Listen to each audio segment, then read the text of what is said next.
Law enforcement officers are constantly dealing with a disturbing cycle. Suspects who have been arrested and released on bond return to the streets to commit more crimes. And as our Keely Shields finds, that's resulting in more arrest and more frustration for law enforcement. Very frustrating for us. When we see a defendant that commits multiple crimes, we get him in custody, we put him in jail, now we can take a deep breath and we can relax a little bit and say, okay, our problem solved, this guy's in jail. He makes bond, gets out of jail, now he's right back out on the street committing the same crime again.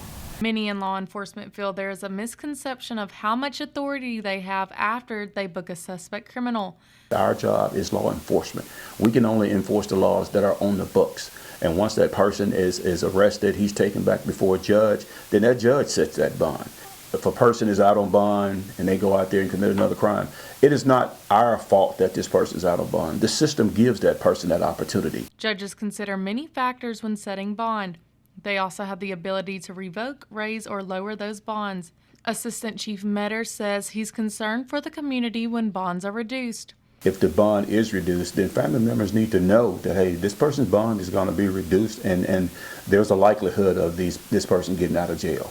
And let the family of the victim know. And if the victim is still living, let the victim know. Crime is always going to be with us, and those in law enforcement know they can't arrest their way out of the problem. Sheriff Hawkins says one way to get criminals to give up committing crime is to give them the skills to do something better with their lives. We can't throw everybody in jail and expect the problems to go away.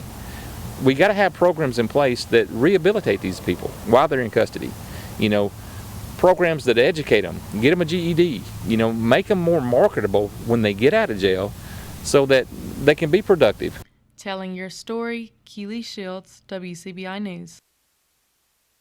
While there is no one solution to this problem, many in law enforcement believe higher bonds would keep suspects off the streets until they can go to trial.